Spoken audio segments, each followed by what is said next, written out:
Well, there are many wonderful things about working here at Grace Church.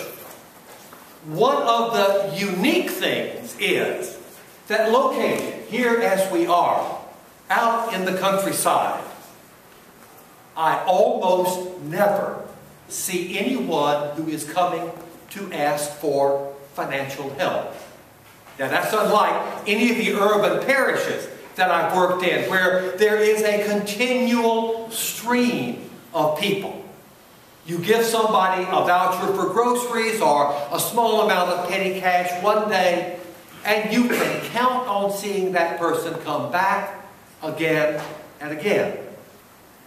Now Jesus knows this also. He knows exactly why the people who remained after the feeding of the 5,000, as Sean put it, he knows exactly why these people are looking for him.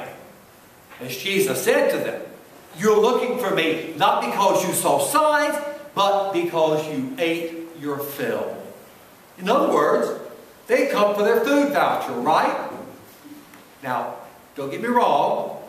I am not speaking against feeding the hungry. You know better than that. And neither is Jesus. To feed the hungry, to clothe the naked, to bring relief to the poor. These are all powerful signs that the reign of Christ, the kingdom of heaven, is at hand. But the power manifested in last Sunday's gospel with the feeding of so many with so little is merely a sign. To keep with the culinary theme, it's not the main course. According to John's gospel, the main course, the real deal, is participating in the kingdom of heaven. Right here, right now, on earth. And this is how Jesus puts it in today's gospel. Do not work for the food that perishes, but for the food that endures for eternal life. It's what I call in my mind today, keeping eternity before our eyes. Keeping eternity before our eyes. And did you notice how that sets the crowd off? They're not happy with this. They don't want to hear this. They want real food right now. They want their voucher for groceries. They want their gift card to the grocery store. They want that little bit from the petty cash drawer. And it's like that with us a lot of times too, even though we're not asking for a grocery voucher. And I've thought a lot this last week about why it is that we so often take our eyes off eternity and deal with the more mundane things. Why are we so unable to put and keep our eyes on eternity? Well, when I thought about this, a memory came back to me. Now, probably like a lot of you, we don't get to spend nearly enough time with our grandchildren. And when we do, from the time we get there, it seems to be that everything is bathed in this wonderful rosy haze. We're just so glad to be with them. We're so glad to be there in the midst of that family. Until, as happened a couple of years ago, those precious, adorable children get into a little bit of a shoving match, and they knock over the playroom TV, and they're sent to bed without supper and in tears, and David and I sit there frozen, trying to look invisible. That's when life, raw life, intervenes and just knocks eternity right out from front of our eyes. And it sure gives us a different perspective, doesn't it? So, how is it that in spite of life, raw life intervening, we still manage to pull eternity back in front of us? I'll bet that you all, like me, would dearly love Sunday after Sunday to come to God's table with only the purest heart, with only the purest thought.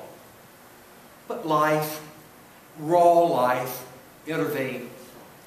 And before we know it, we're bringing our anxieties, our fears, our upsets, even our, heaven forbid, our anger? Well, to this, in our epistle, Paul offers a fine bit of advice. He says, okay, that's going to happen. So we just have to work a little bit harder at leading a life worthy of the calling to which we've been called, with humility, with gentleness, patience, bearing with one another in love, making every effort to maintain the unity of the Spirit in the bond of peace. Now for me, that says, John, why don't you just give it a try to exercise a little bit of control over your own, well, just I'm going to do it if I don't think about it, your own desire to push and shove. Put yourself first. I'm going to have to work hard not to scorn somebody who's not quite as quick, not quite as sharp, not quite as smart as I think I am, only think. How do we stop taking advantage of the people around us? Does that sound a little bit familiar to you? Well, maybe you've seen it in your wife or your husband. I know you don't do those things, but you've seen it around. And in a burst of Pauline logic, which absolutely escapes me, but Paul gets it, Paul jumps to the very next step as taking the ministries that God has given each one of us. He says that's where we put eternity before our eyes, when we take on the ministries that God has given us.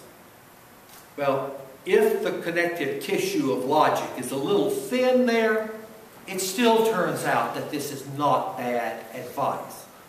In fact, as one of my British friends would say, it is brilliant. That's what he always says when he likes something. Brilliant.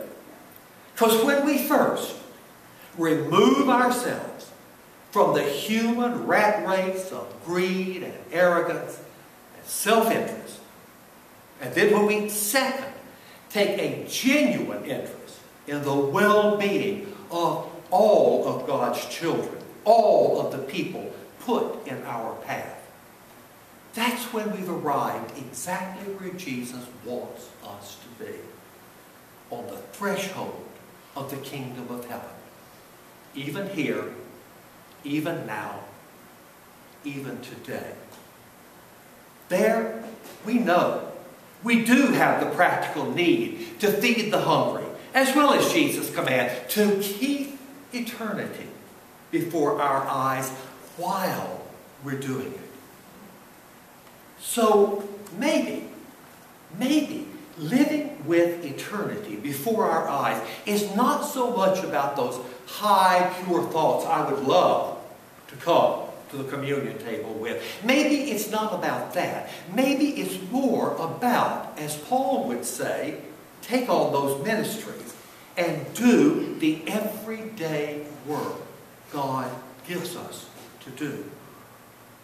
Feed the hungry, clothe the naked, bring relief to the poor, and never, John, never, ever consider anyone beneath you or the love of God.